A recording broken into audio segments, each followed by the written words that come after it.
morning and a beautiful Tuesday to you. Hope you had an amazing weekend and felt compliments of the season. As always, welcome to Atlantic Blowout on Atlantic Television Network. Atlantic Blowout is a syndicated live program of the network featuring chit-chatting and conversation on special interest topics, news events and stories through correspondence reports, expert opinions, and stakeholders analysis. And we have stories from Edo State that Oebolo accuses Obaseki of withholding donated books. In Ekiti State, the government has approved 2.6 billion naira for clearing of land. We have in Lagos State that Sanwo-Olu appeals to landlords not to increase rents. The governor of Gombe State takes steps to address insecurity. And the National House of Assembly has said to end barriers against women in politics. And finally, in the United Kingdom, the High Commissioner said that 30,000 visas has been issued to Nigerians. We are open for advert placements, bookings, and commercials. You can connect with us on all our ATN socials, on Facebook and YouTube, on Atlantic Television Network, on Instagram and TikTok, on Atlantic TV Network 1, on Twitter, on Atlantic TV Net. Watch us live on our website at www.network.tv. We will go on a quick break. When we return, we will introduce our guests with us here at the studio. Do stay with us.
From the lines across the ocean to the land beyond the mountains, through the Sahara, we bring all the sport news, live analysis, expert discussions on trending stories in politics, business, socio-economic, sports, and documentaries. So catch all the updates on the happenings around the globe. Stay focused on the fact today. Only on ATN.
Welcome back and thank you for staying with us.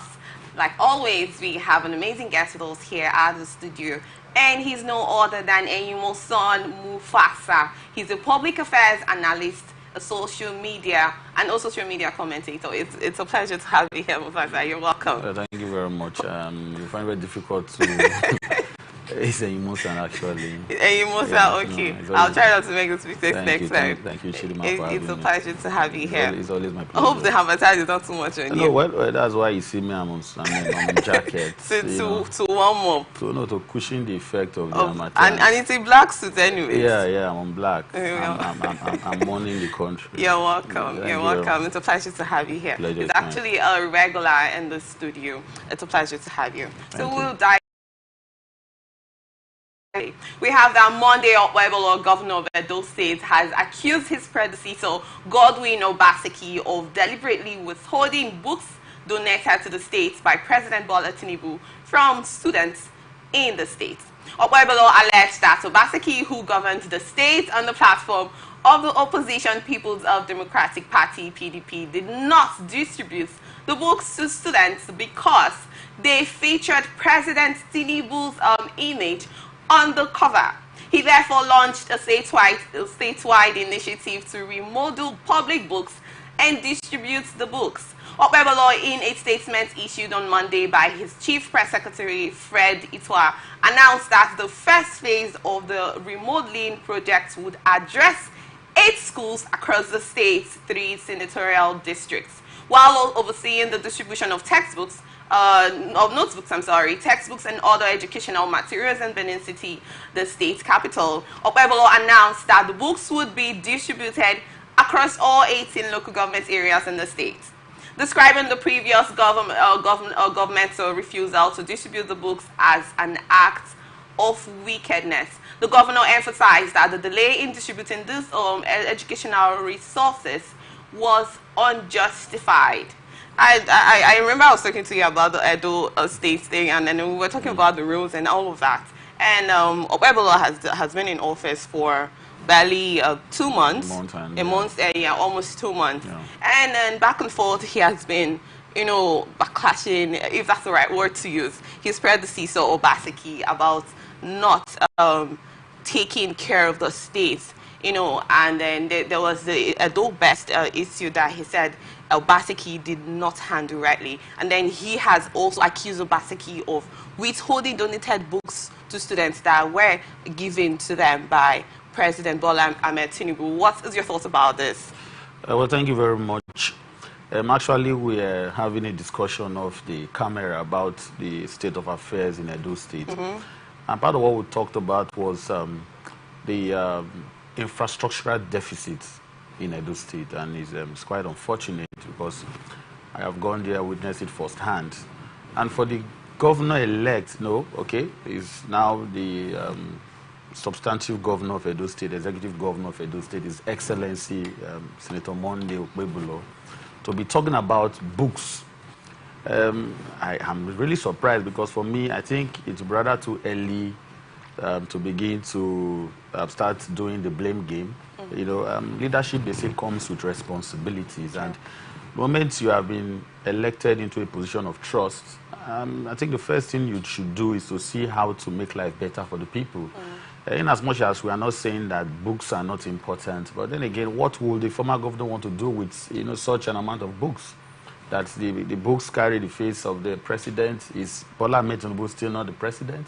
So for me, I think rather than starting like this, which has come to be the normal, the usual thing that most elected office holders do. When they come into office, they try to see one way or the other to play the blame game. But rather than doing that, why not the current governor think of how to initiate programs that will impact on the lives of the people? If the books are not there, I'm sure maybe the government has institutions that can look for a way to see how to get those books back. Then if it's possible to get other books, because for me, if books is usually the problem, then I would say that those people don't have any issue. But as I speak with you, I do not think that is the problem. That's not Okay. a primary concern of Edo State people. So for me, this governor should be focused and see how to come up with programs that will impact the lives of people. Let me call you short quickly, please. You just said, you mentioned over the books not being the main situation that should be addressed at the moment. Yeah. And I talked about from the beginning, I talked about the fact that one day Webelo at some point slammed Obaseki about the Edo Best program that he felt was supposed to be held rightly, but Obaseki in his time, his tenure, did not hold it well. You know, it's just been a backlash, back and forth. Do you think there's a political rivalry in the situation? Because like you said, notebooks are the least, they should be the least of concern in Edo State at the moment. So coming from the present governor of the state, you know, about a situation like this, do you think there's a rivalry, a political rivalry going on, or something else that should be noticed? No, of course, you know, you can't rule out, you know, these things. Of course, you know that, you know, politics has always been what we concentrate more on in this country. If you could remember vividly, even as we speak, they started talking about 2027, even at the national level, you know, so everything is about politics, but it meant not to be like that, you know. I think the key thing should be governance. Of course, I understand that, you know, a lot of bad bloods and all of that, but it's not what, you know, the people are expecting to see. Okay. If you have issues politically with your predecessor, I mean, you've gotten the position, so why not allow it to slide so that you can concentrate and focus on the business of governance, because that is what the people want. But when you begin to, you know, struggle, begin to go into this political rivalry and fighting and all of that, of course, development will suffer. And if development suffers, as a government that has been put in place, what can you achieve? That is, even if there is a desire to accomplish and a capacity to deliver. But I still want to believe that maybe it's just, you know, finding it very difficult to settle in. Maybe that's why he's trying to bring some of these issues. Finding it difficult to settle in. Of course. So he's not settled in yet. Yeah, that is what it implies to me.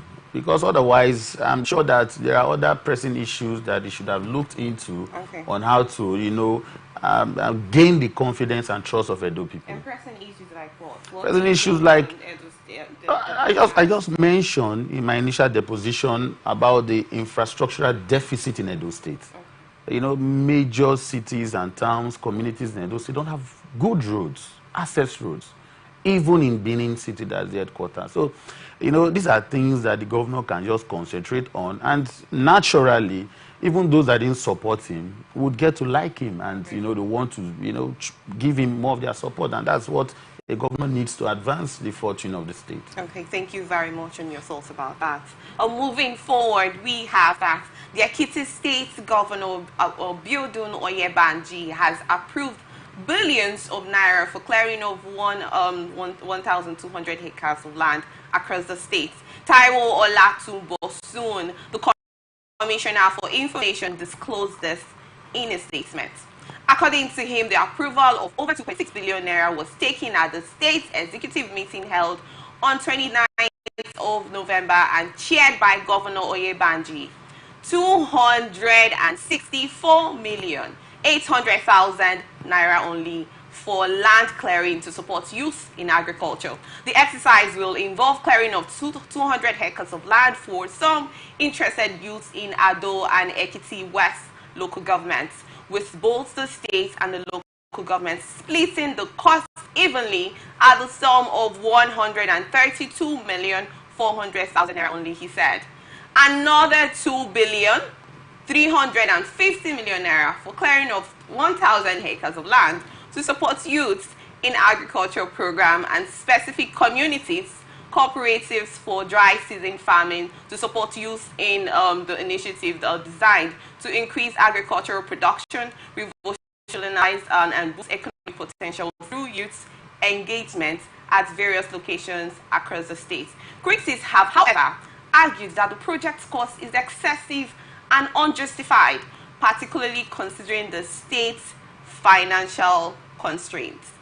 We were just talking about the Edo State, and then you mentioned about the government focusing on infrastructural deficits of the state instead of donated textbooks that were distributed to students. We have in Ekiti State that the governor spent 2.6 billion naira to clear lands. What is your thoughts about this, please? Well, initially when I saw this story, I just felt like crying, because for me, I think it's ludicrous.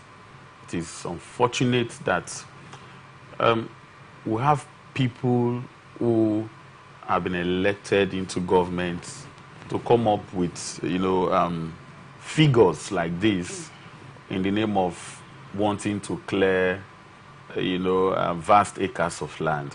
Now, the question I ask is, the people that will be coming to clear, are they coming from outside space? Are they coming from Mars? Are they coming from America? Are we having expatriates coming to clear the lands that will pay them in hard currencies? I mean, it has become so worrisome that it seems as though these government officials, yes, perhaps they think that Nigerians are so stupid and foolish that they can just throw anything at us. If you are spending 2.6 billion, or you are proving, because I'm aware the money has not been spent yet, but the money has been approved. Approved, yeah. Now, if such an amount is voted into clearing of land, now what will be spent on the land in the name of agriculture? Then we are looking at, triple that amount to set up whatever projects that, they have in their minds that they want to do. So it's not something that the Ekiti people, for me, should take lying low, because you don't have that authority, you don't have that right, even as a governor of the state, to waste the people's money, all in the name of doing whatever you like. The government approves this money for the reason that the state government gave, that they want to use this money to clear lands. So it means that if the state government comes and say, we want this money, we want a specific amount of money to wash cars, it will be approved without a particular body overseeing the financial disbursement about this, and then if they were actually supposed to be used for a particular purpose. Does it mean that anyone can come from, any state government can come from anywhere and say, we need this particular amount to do this, and it gets approved? Because as it stands, Ekiti State is generally in the country, there's a backlash. I'm not saying a backlash. There has been an economic downgrade, and then some states have actually not been able to pay the minimum wage to public servants, and the hardship has actually been back and forth. There's been security issue, there has been hunger, and all of that. And there are other areas that some money can be put into to get the country, the people, to at least survive. In Ekiti State, they actually said that there has been some financial constraints. What do you have to say about this? Is it that clearing of land is actually the most important thing as it stands, and not other things that concerns the citizens of the country? Yeah, of course, you've actually stated the obvious. It was Socrates who said that the unexamined life is not worth living. Now, even as you look at Ekiti State today as it is, Ekiti State is one of the states of this country that gets the lowest federal allocation.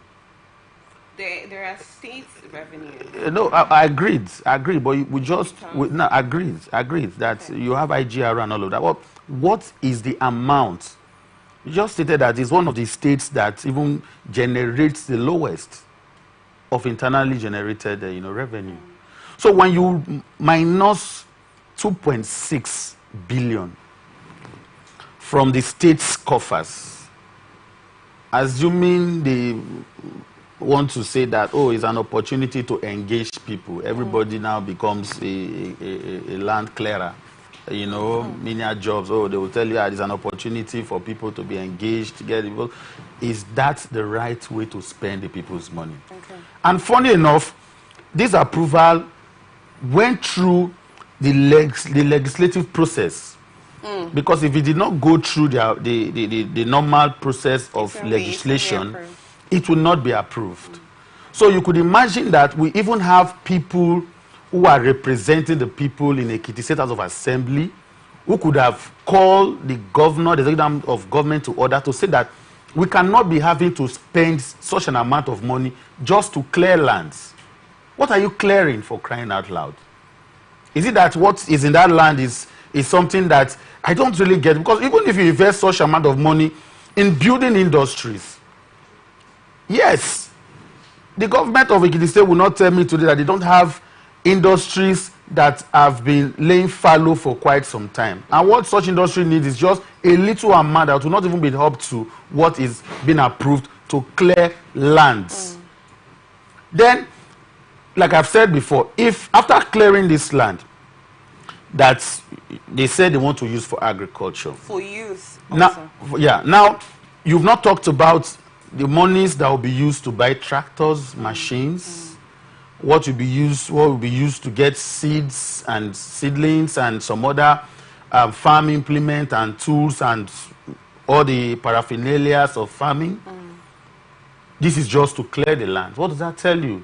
It tells you that there is gross misappropriation of funds.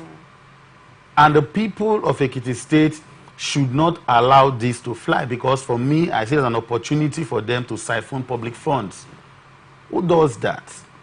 Is it that we feel we can just do whatever we like because we've had the opportunity to be elected into office as representatives of the people?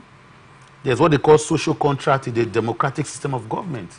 Before you go into such, a venture, you must get the people involved. You must sought their permission, their opinion, to see if this is actually the wanted. And like I've said before, unfortunately, the House of Assembly that is meant to represent the people, that is meant to serve as the conscience of the people, has actually failed the people. Otherwise, I see no reason why any meaningful, reasonable House of Assembly would approve the sum of 2.6 billion to clear lands.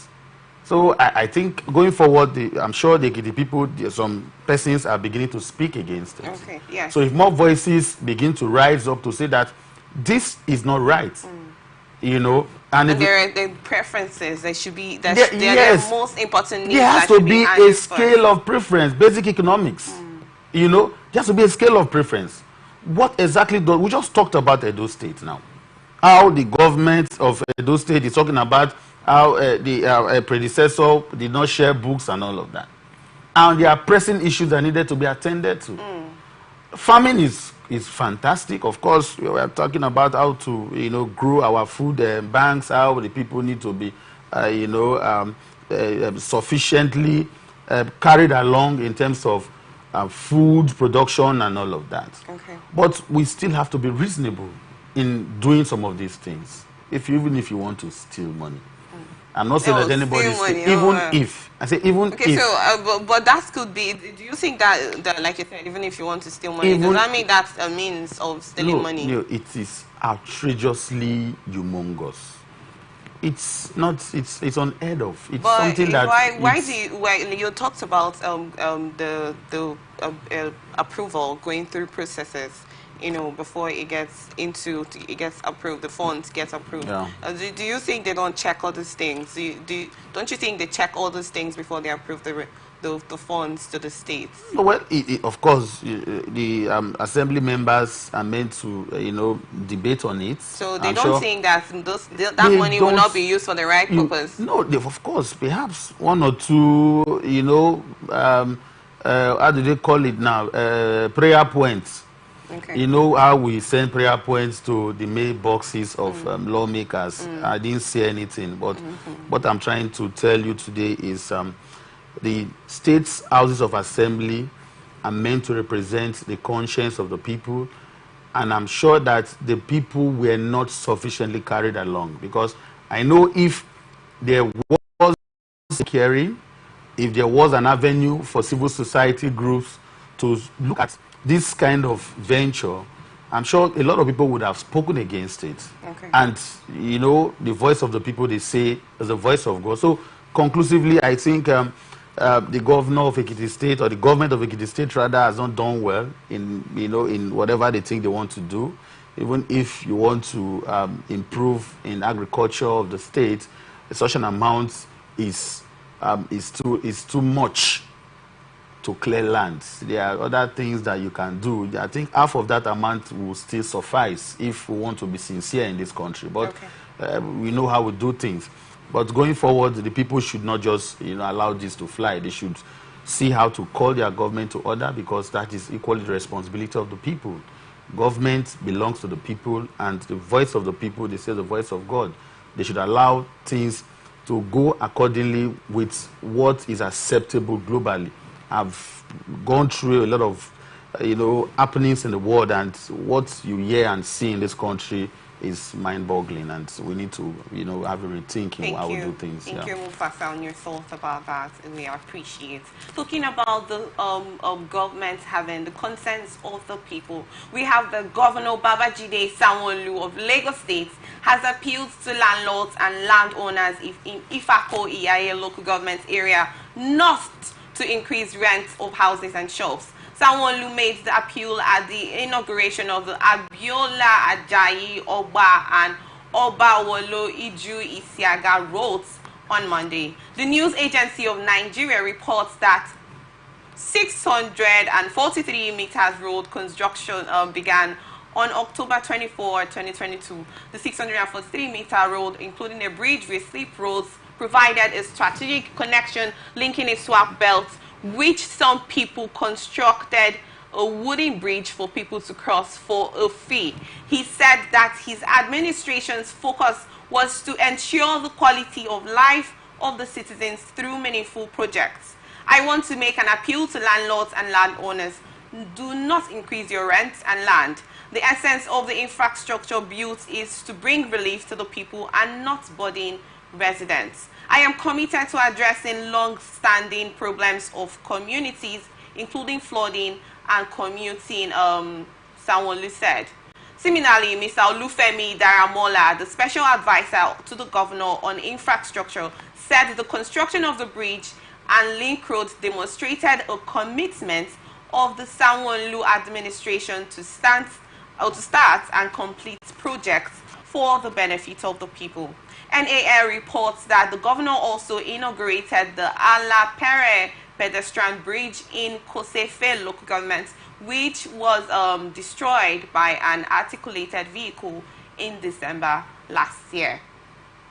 Mufasa, we've discussed about two different states and the government involved, and it's been more like the state government coming in as a main character. But we have that Sanwo-Olu has appealed to landlords because of the economic crisis. Because I remember I talked about this initially, not to increase rents and lands in the state.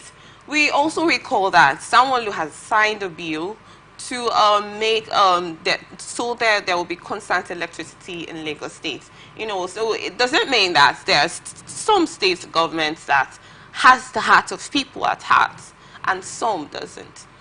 In as much as I would also want to, join my voice with that of the government of Lagos State to appeal to landlords to consider their tenants and also landowners, I would also want to use this opportunity to say that the government should also look at the cost of living.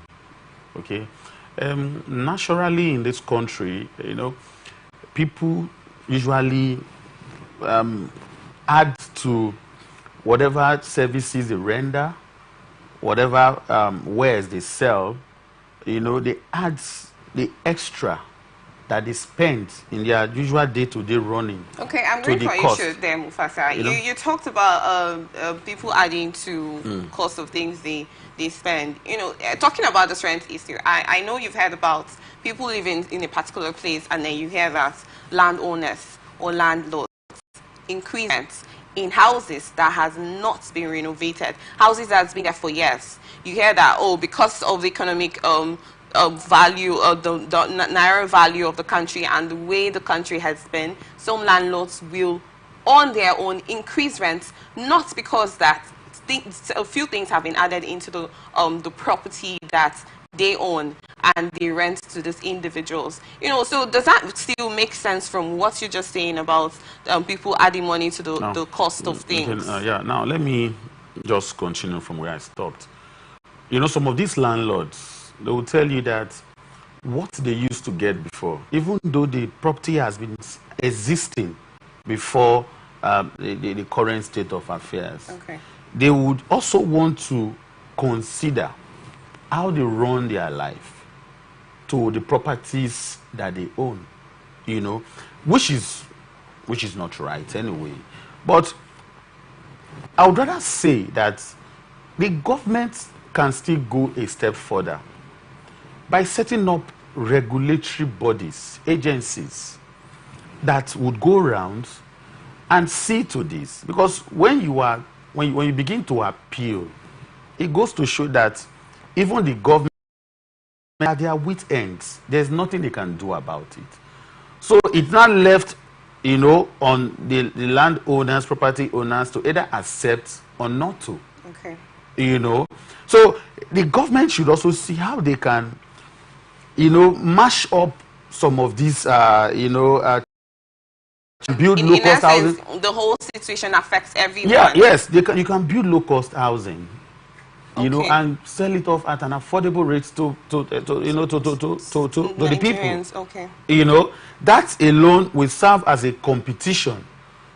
So some of these people just, you know, acquire vast acres of land, they build properties, and they begin to sell it at a very exorbitant rate. The government, they are aware. So let us see how we can, you know, show some level of sincerity of purpose and intention. Because I have always said that government officials, they know what to say at all time. If it's for what to say, sugar-coated tongues, when they're invited to events, when they go for commissioning, when they go for flag off, when they go for some of these occasions that they go to, they make fantastic statements that does not really, you know, go down side by side with the realities on the ground. So for me, the government of the state, of course, like I've said before, I joined them to appeal to landowners, property owners, landlords, not just Lagos State alone, across the nation. The rates that people are paying for their house now, it's something else. A lot of people have become homeless. Even right there in Lagos State, people are staying under the bridges. So government can come up with another idea. You can build, governments, they are the owner of lands. You know, acquire lands, build low-cost housing, put it up for sale at an affordable rate for civil servants, for low-income earners. So that you that is, you know, claiming that you are a land speculator, you have estates, some of these big, beautiful estates that you have around the country today, owned by some of these government officials, that they give out an exorbitant rate. You know that you have a competition. And you could imagine if you are going into a competition with the government. Of course, you can never win such a competition. Then, government should also set up regulatory bodies and agencies that should go about checking, you know, the cost of these house rents in, you know, in collaboration, you know, with what was used in terms of maintenance, you know, what was used in terms of building, then how the government and the landowners, property owners can come up with a terms of reference as to what should be the benchmark for the rents, you know, given the particular location. That can also be considered by the government. But the moment you begin to say, I'm begging, I'm pleading, and all of that, it shows that... And don't put action into it. Yes, it shows that even the government themselves are not even prepared. Of course, you should also rule out how the people are the ones providing security, because that is also part of what people suffer. People pay money for security, people pay money for roads, so you are virtually providing everything for yourself. Governments should look at that.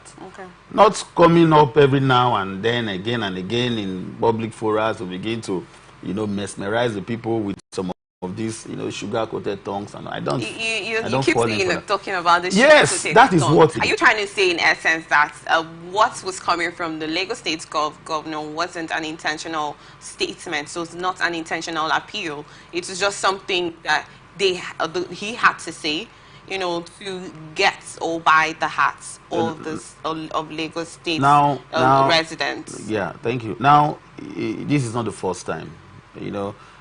When things happen over and over again, it's now begin to look like a broken record. This is not the first time that we've had them come out to say what they are saying. Remember, I made a background check about, I'm sorry to hold you there. I made a background check about the Sanwo-Olu. He signed a bill for Lagos State to have constant electricity. Is that also a sugar-coated statement, or it's something, that he can work on to make Lagos State an envy of other states? We've had several bills being signed. Is Sanwo-Olu telling us today that it can make it possible in Lagos State that they'll be having uninterrupted power supply? Even in Abuja, the seat of power, they've not been able to achieve that. It's not about making statements. It's about, putting things on the ground. What I'm saying is that we are tired of statements. What we want to see are real actions on the ground. Of course, Lagos State, they are trying infrastructural wise. Okay. I can say that, for free, that Lagos State has gone ahead, above almost all the rest states of the Federation in terms of infrastructure. Okay. They are ahead of the rest states. But then again, if you also consider the vast majority of Nigerians that are staying in Lagos, it is not even commensurate with what is expected. So for me, I think enough of the talking. If you want to make life better for your people, start doing something. When you start doing something, even as you are speaking, people will point to what has already been on the ground. Otherwise, I see it as one of those, big talk that we get from politicians. You are signing a bill until we see the light. It's not about that. We've had several of such bills being signed. You sign that bill, is it going to be a gas turbine? Is Lagos going to start generating their own power? Have you forgotten that it's only the federal government that has the power to transmit electricity? So these are things that when you hear it, you just begin to wonder how they want to do it. It's not as if it's rocket science, but from the experiences we've had in the past with government officials and statements that they make, not until they start doing something that we'll see, will not, take them seriously. You do not believe in Nigeria in quotes anymore? No, of course. You don't feel like a particular governor can come out and say something and might not do. You don't undo it because of past experience. Yeah, of course, experience is everything. And okay. Let's not mistake it. I believe in Nigeria. I'm a Nigerian. I have no other country to call my own. But the leaders are our biggest challenge. Look at Abia State. When Alex Otti came in, there was this frenzy that power that have been handled and there's going to be power supply. But go to Abia State today. It was just that initial frenzy. And I think politicians, they do that intentionally because they know that the people have been, they've been violated for a very long period of time. So once you've gotten that experience, you become very vulnerable because people, what they are thinking by the day is how to eke out a living from themselves. Life is difficult in this country. So it's not about saying it. The government can build houses and say, okay, if you cannot afford what the private investors are doing, come to this side and, get a place of your own. And secondly, they should also set up regulatory bodies to see to the fact that you don't just begin to, increase your rent at will. There has to be a reason for that. a house that has not been renovated, you've not spent money on anything, and all of a sudden you did a 200% increment for somebody whose salary is just slightly above the minimum wage. So it's what does that portend? That people would definitely want to do other things that will make life better for them. And you know, a lot of bad things are happening in society, crazy things. Okay, Mufasa, this appeal coming from the Lagos State governor, do you think it's something that these landowners would pay attention to? Like you said, considering the cost of living and the fact that it affects everyone in the country at the moment. No, it's an appeal. It's not as if it's, you know, it's a statement that is more or less an authority. It's an appeal.